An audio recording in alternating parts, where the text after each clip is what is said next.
Hi everyone and welcome back to my channel. So today we are doing, I think, Chevalier's route next. Remember, good things come to those who wait until midnight.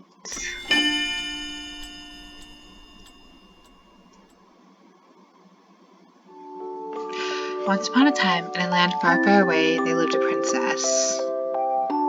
She was known as the Ice Princess, named for her frigid heart and unyielding coldness towards others. The princess shunned all who sought to help her. She was scared to go out into the world, so she locked herself in the palace.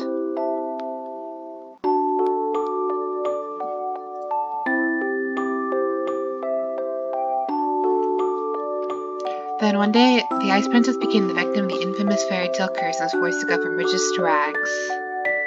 As the princess struggled to come to terms with her new life, she met a very special man. The two endured much strife, helping each other overcome various ordeals. In the end, they emerged victorious. The special man thawed the princess's ice-cold heart and dried her dampened spirits. The two vowed to love each other for the rest of time. They lived happily ever after. But what happens after happily ever after? Dun dun dun! So I'm going to be keeping her name the same. And yeah, so for each of these routes, I'm going to be doing a little short story at the beginning because it's like a minute. It's short. Plus that way people can like choose which route they want to watch first. Not like it really matters that much, but yeah. I think Chevalier is purple. Ooh, Fritz is blue. Chevalier is pink. Okay. Alright.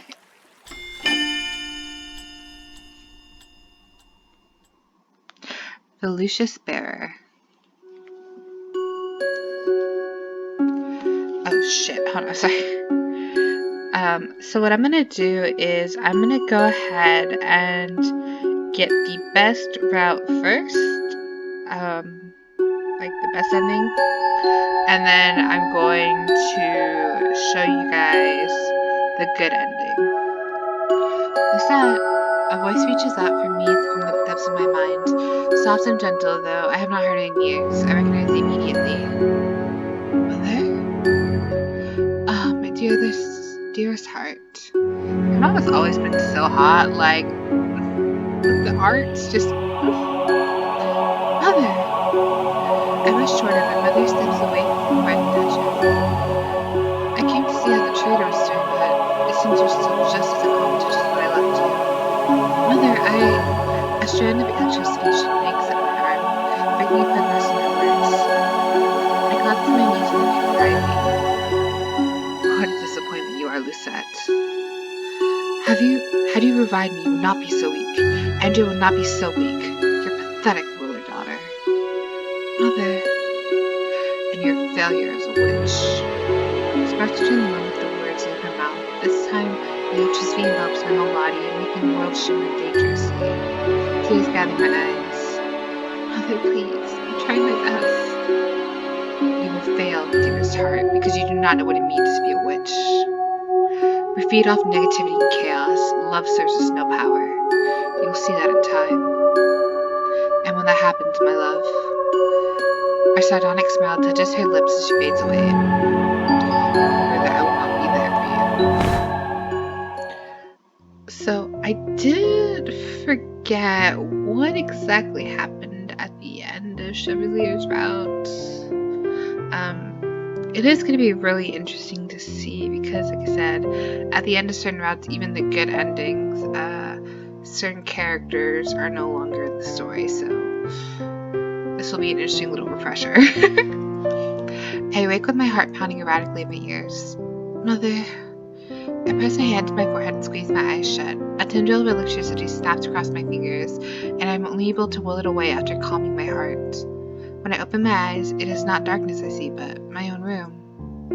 It was just a dream. I quiet my breathing as I glance around, everything exactly as it always is, except for one thing. My gaze snags on a figure silhouetted in the moonlight. He is hunched over a table, papers scattered around him. Chev? I stand and make my way over to him. He looks so cute! He looks kind of like, I don't know, like an idol or something with the pierced ear and the long hair. Anybody else think so? I think so. Chevalier has fallen asleep on my table with arm folded beneath his head. At least this time he remembered to take his glasses off. The last time Chevalier fell asleep writing letters, he crushed his glasses. I noticed he's been drifting off more frequently at the desk ever since he moved into the palace. It's only been a few weeks since he accepted my father's invitation to become the palace's official physician, but he is already so stressed. I reached out to touch his shoulder, but then paused. As much as I would like to have him come to bed, he might not be able to fall back asleep once I wake him. I suppressed a laugh. Chevalier is not even supposed to be in my room this late, but he really does accidentally drift off here. Alright, let's let him sleep. I know Chevalier. Chevalier. He has a tendency to worry. If I wake him, he will be unable to fall asleep again. I'd rather he rests. He needs it. I pull my hand away and make my way back to my bed. I pause briefly to glance at the gardens and the city beyond them. The moonlight settles on Andrea like a blanket, making all the buildings glimmer faintly like stars. Somewhere in the sprawling town is the margin where Delora and Sinna sleep under one roof. Sinna is Parfait's only cousin and the only possible heir to the Lucius. Apparently Parfait was keeping his identity secret because she did not want to place the burden of bearer on him at such a young age. None of us knew of his existence until he showed up at the margin's doorsteps one day, insistent that he be allowed to stay so he could take over Parfait's duties. Ever since Sinna moved to Angea, I've been having more nightmares than Mother. I wonder if this has anything to do with the imbalance between the Tenenbaum and the Lucius. My closeness with the Tenenbaum, which is the crystallum that balances the darkness of the kingdom, makes me more prone to nightmares. They have decreased over the years, thankfully, but for some reason this week has been difficult. I sigh as I fall back on my bed, my fingers moving to the bridge of my nose as I try to brush aside the nightmares. Maybe I should go for a walk. I leave the room quietly so as not to disturb Chevalier. I'm only on long enough to clear my mind when I return, I'm finally able to fall asleep. I'm so sorry if you can hear that. Someone is banging on something. Or doing something I'm not 100% sure, so I apologize for that if you can hear it. The first thing I notice when I wake in the morning is Chevalier, who is seated at my desk stealing envelopes. Yes, he's stealing newspapers, obviously. I rub my bleary eyes as I sit up in bed and yawn. Chevalier turns with a smile.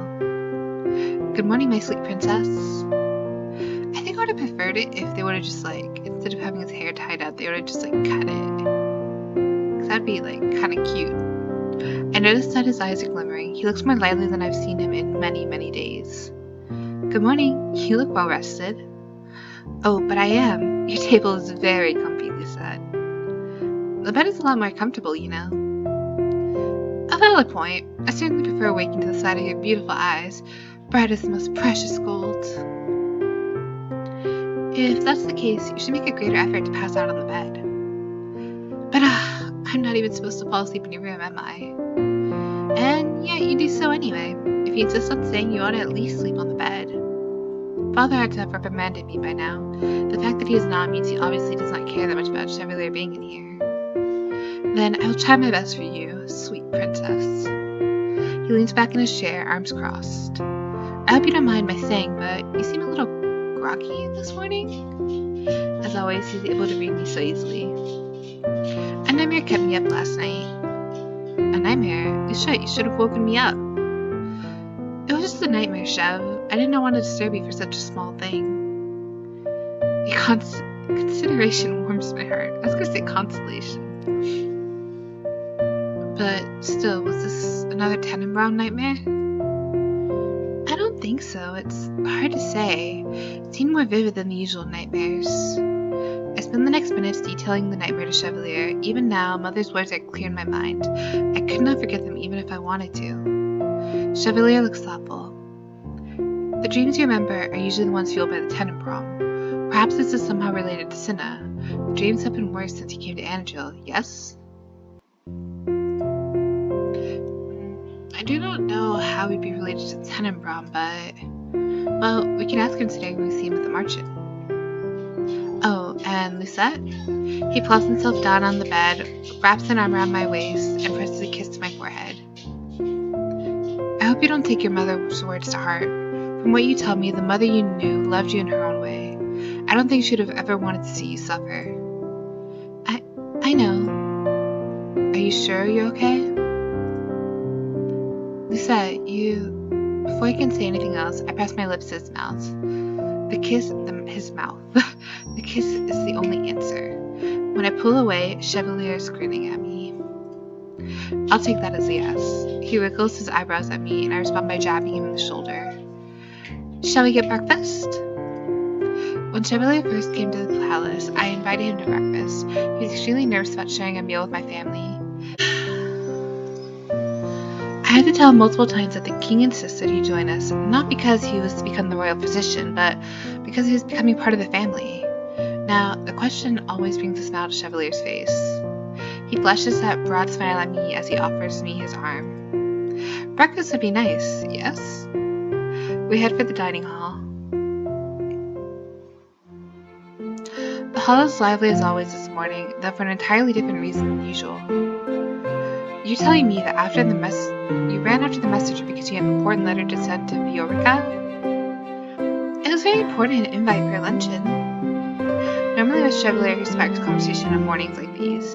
He and Father get along very well and usually discuss recent affairs and politics. This morning, however, Father and Ophelia are at the meeting and it's just us, Rod, Emily, and Chevalier and I here. Chevalier had been quietly listening to the conversation this whole time. He lives between loquacious and quiet at the drop of a coin. Sometimes it feels as if he has two personalities, but I know the truth. He just likes to eavesdrop. I turned my attention away from the finished plate to look at Emmeline and Rod. They had been discussing letters the whole morning. Emmeline usually sends letters to Viorica and Anise. Chevalier, unsurprisingly, is the one that brought Emmeline and Anise together. Rod sends the majority of his letters to Brigantia. He's been considering going there to study a foreign dance as a part of some exchange program. Oh my god, he's going to see Lance and Carmel! Claude and his younger brother Lance were the ones who suggested the idea when they last visited Angiel. Claude was particularly interested, saying that because Angiel hosted Brigantian royalty so often, they would be honored to host us as well. Claude proposed a trade-off. He insisted that if the Brigantian royal family took Rod in, he would force us to take his brother Lance off his hands. Oh no! Oh, poor Lance! Oh no, that's not what I meant to do. I'm so sorry. Sometimes I wonder about the relationship they have.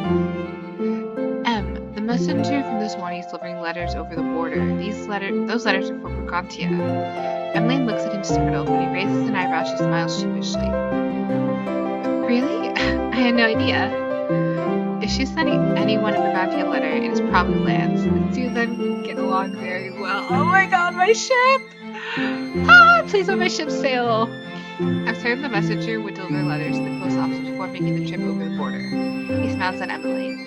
Your letters are in good hands, Princess Emmeline. Emmeline turns her grateful smile on Chevalier before pausing, curiosity lighting her eyes. What about your letters, Chevalier? He was up late writing them, that he fell asleep with a pen in his hand. I gave him a disappointed look. As usual. Chevalier smiles weakly. Those are important, I swear. He clears his throat, his expression melting into something more somber. I've been writing letters to housing officials to finalize the contract. Right, his deal with Anise. He's in the process of giving her the deed to his old clinic. I hope it's not too complicated. It's not, just time-consuming. Just make sure it doesn't stop you from sleeping. Chevalier laughs, eyes glittering with mirth. As you command, my sweet princess. After breakfast, Chevalier and I head to the Marchand, where we are to meet with Anise and Cinna respectively.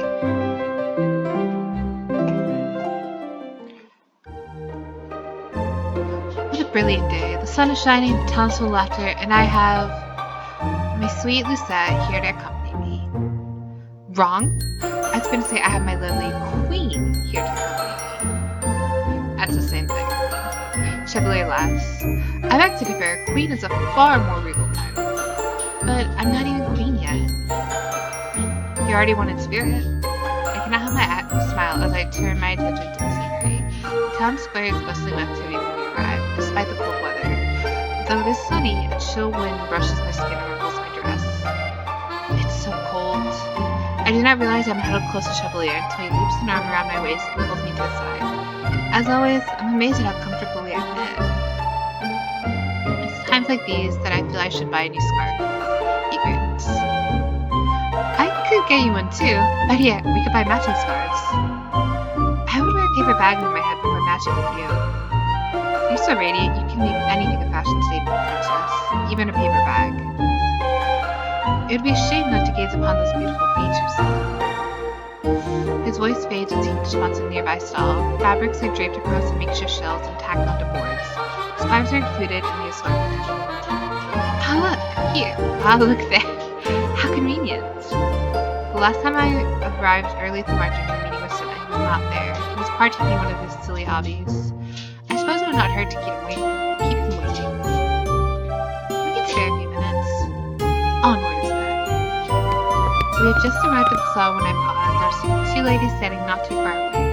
I can tell by the looks they throw in our direction that they are speaking about us. I moved closer to the edge of the stall while Chevalier holds on the keys first. He and the stall owner do not even notice me. Don't understand what she could have seen in him. Unless she took pity on him. I don't know. It's that an actor would be fun. I'm sorry. The Ice Princess taking pity on some poor doctor. The two women giggle. Not only is he much older than her, but he's not even handsome, is he? How rude! He is such a small, cute bean. Not very competent, last I heard. If I were him, I'd be ashamed to see the princess consort. What's that? I startled when Chevalier puts a hand on my shoulder. Is something wrong? His eyes flicker briefly to the woman. He's smiling, but it's a half-hearted smile. He squeezes my shoulder. Don't worry about them, Lisa. I can still hear the ladies tittering behind me. They're extraordinarily rude. But Chev is right. They are a waste of my time. I turn toward Chevalier, who looks relieved. He immediately changes the subject, picking a fuchsia pink scarf and holding it over the seat. It's so cute! What do you think of this one? For you? It looks like something Claude would wear. No, for you, my lovely princess. He raises the scarf higher, glasses glinting. You're always in blue, but I think pink would really bring out the color of your eyes. Pink is more Emmeline's color. Oh, I think it would look nice on you. It's ugly. Chevalier laughs. As always, your honesty is a treasure. You show me things like this just because you enjoy it when I insult them, don't you? Of course, your skull is radiant. I roll my eyes as Chevalier turns back to the stall. We ought to head to the march now. We can always return later. Chevalier nods as he snaps up the following after me. We have arrived. Chevalier strolls into the march with his usual enthusiasm. Good morning, Lady Laura, who waltzed the big. Delora and Waltz, who in the middle of a conversation, turned to face us. I can't remember. I like Delora's hair. I can't remember if I saw it last time, but I like it. I like it a lot. Whoa, look at the cat dragon. Waltz sighs. Good morning, you two. Chevalier has called him Waltzwig so many times he knows the father is reacting to it. Let me guess. You're here to speak with Sinna and Chevalier? And Chevalier, you're here for a niece. On point as always. You know where I might find her? Waltz gestures with a thumb at the reception area. Apparently niece has been in there for the last 2 hours sorting through papers. You sure stuck her with a lot of work, Chevalier. Have I? I've been trying to alleviate some of the stress by doing most of the paperwork myself, but I just... Lady Delora. You. A voice comes from the reception room doorway. The voice belongs to an irritated boy I have met only a handful of times since he arrived in Angelo. Sinna, Parker's cousin, the newly dubbed Lucius Bearer. And so it starts. Could you be any louder, old man? Chevalier is completely unfazed, grins brightly as Sinna enters the room. What an honor it is to see you again, tiny lord. No rebuttals today, Cinnamon? You are unbearable. You are in the mood for banter. I'm more in the mood to smash a plate over your head. Mood. Such violence. Chevalier turns to look at me with a glimmering smile. What say you, Lucette? What? So Don't you have anything to contribute to the conversation? Chevalier, do not patronize him. And Cinna, you know Chevalier's heart is made of glass. You'll break it if you insult him too much. Chevalier releases a dramatic sigh. I'm afraid my princess speaks the truth. Dolores snorts and quirks an eyebrow. Does she? You two really do have a strange relationship, don't you? Strange? I think the word you're searching for is honest. As always, these comments do not faze Chevalier, but my eyes fall on Cinna, who's smirking. I can tell from the look on Chevalier's face that he meant for this to happen. You are a soft heart for sure. I'll take that as a compliment. Think of it what you will, man. Manners, cinnamon. Cinnamon cuts an eyebrow at Delora. As always, he looks unimpressed. He turns to face me. I'm assuming you came to see me. That is correct. And the old man? I'm here to see a niece. The two of you have a meeting. I'll go ahead and excuse myself. He leans forward to put a kiss on my forehead. I'll be in the other room if you my sweet set. If I remember right, he wasn't too much older. I think he was about 7 years older. Was 7 years? I think she was 17, about to turn 18. He was 24, which is still a little sketch because I mean, like, but yeah. He just himself out in the room with a genteel bow. So, what do you need from me, Princess Lucette? I get straight to the point, describing my nightmares and my hypothesis that the crystallum are unbalanced. Cinna scoffs. Excuse you. No attitude. Sorry, my dogs. And crosses his arms. With all due respect, Your Highness, your nightmares don't prove anything. What evidence is there that your nightmares are being caused by an imbalance in the crystallum? If anything, shouldn't you be more critical of yourself? Excuse me? Cinnamon. It could be the weight of the crystal is overwhelming you, perhaps, or maybe your failure as a witch. I can't remember the voice I did elder. I'm surrounded in my thoughts. I misrest Cinna's words. Dolores sighs. Lucette said might be valid, actually. You just started taking over Parfait's responsibilities, Cinna. The balance was already skewed before you arrived. It'll take a while to restore it to the way it was before the war. I'm doing my job just fine, thanks. Waltz looks between Cinna and Delora, eyebrows scrunched. Is there any way to measure the balance? Usually the imbalance reveals itself physically, but so far as I can see, there's no disturbances in Angiel. What would those disturbances even look like on Cinna's side?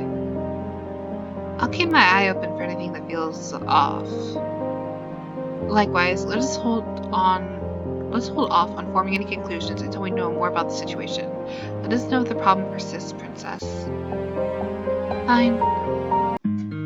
I feel as everyone lets out a collective sigh of relief when I let the subject drop. But I can't just be imagining all this, right? Our conversation turns to more practical things after that. Waltz and Delora bring me up to speed with recent events. 2 years ago, the tavern was open to the public, and as far as I'm aware, Waltz uses the space to teach young witches magic. Delora also uses the tavern as a base of operations for the Angiel witches. A niece who was working here until recently is soon to be leaving. Waltz was just telling me about plans for the future when the reception door opens and Chevalier enters with a niece in tow. Aww, she's so cute! I heard you talking about a niece and brought her immediately. A niece looks particularly small, standing in Chevalier's shadow. Her smile is soft, shy, though the passing years have given her greater confidence. She's still remarkably unchanged in the innocence that gives her. She's still kind-hearted and a good listener, and still very good with herbs and food. Hello, niece.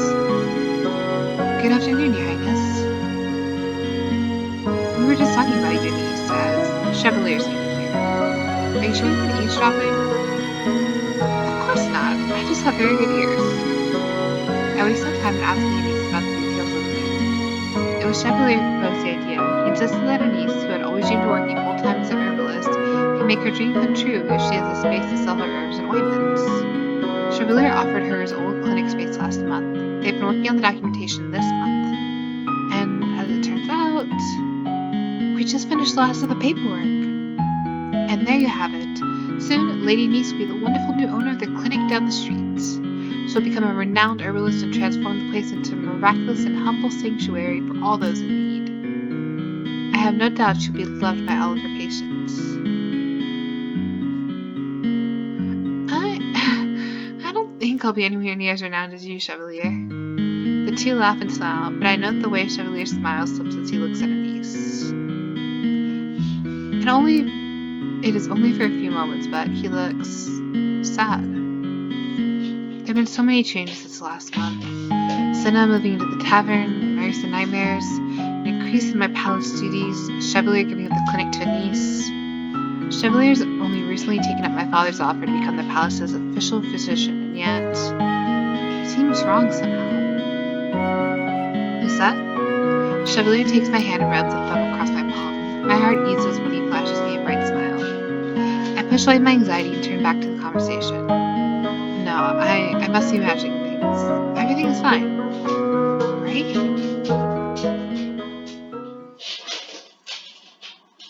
And that is the end of chapter 1. Thank you guys for tuning in. I'll see you in chapter 2.